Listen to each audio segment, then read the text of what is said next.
I started my first, I would say, 8 years life in South Sudan, but in 1994 I had to, with all my family, we had to flee South Sudan war to a neighboring country, place called Uganda. That's a country, but Yep. it's in the northern part of the country, and we were in the refugees camp in a district called Ajumani.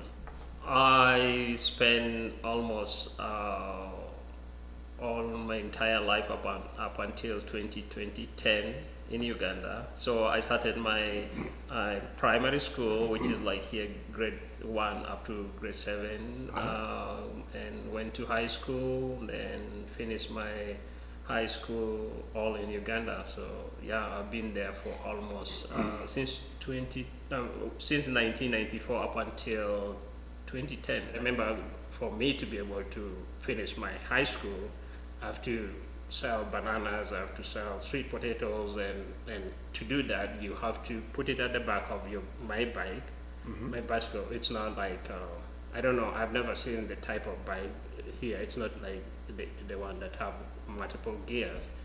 So tie that about a big pounds of, I would say 50, or it's a big, like you have to load in, then we'll carry to the district center where I go and sell my sweet potatoes or bananas. I'm a family of one of 8.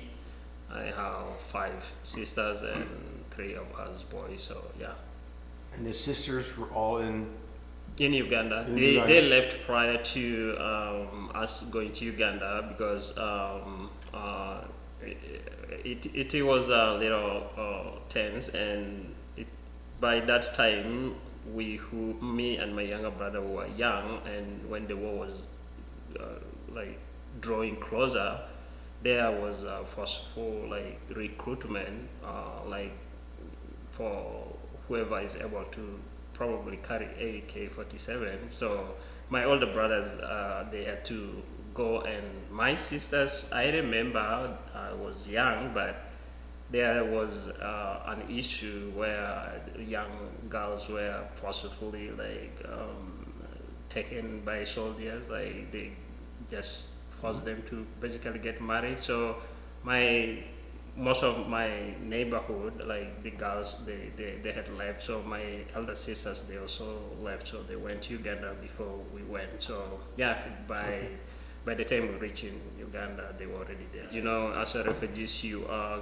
in a transit or in a settlement camp, and the camps are like allotted by the host countries, and it is based on like when you arrive. So our groups who arrived, we were placed in a different settlement camp, and my sisters and my brothers, they were also in a different settlement camp, but it's closer now that we could like visit and see each other. I would say living in a refugees camp is not an easy thing. It's not like, because you are in a foreign country, first of all, you do not have like rights or privileges like you do in your home country, and you are in like in a transit where it's congested. You are provided food monthly and measured, and In medicine? or measured, like you're given a certain quantity. Let's say like for months you get Okay. 7 kilogram of Okay. maize grain and beans and cooking oil and salt. So yeah, it wasn't. Quota. Yeah, it wasn't easy. Um, I I learned a lot from it, Uh-huh. because it's a community of different like cultural background.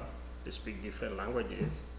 So being in one place, like you learn from uh, each other, right? Like this one is coming from a different community. The food they eat, whatever they do, the language they speak is totally different. So you have to adapt to like living with them.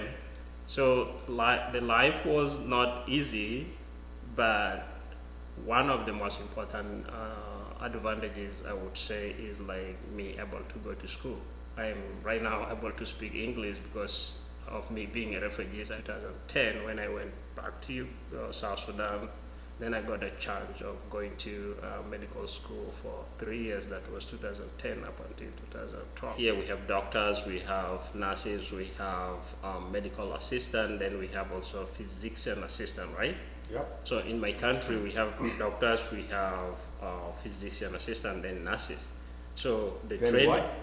and then nurses, like to be a nurses. register, Sure. yeah.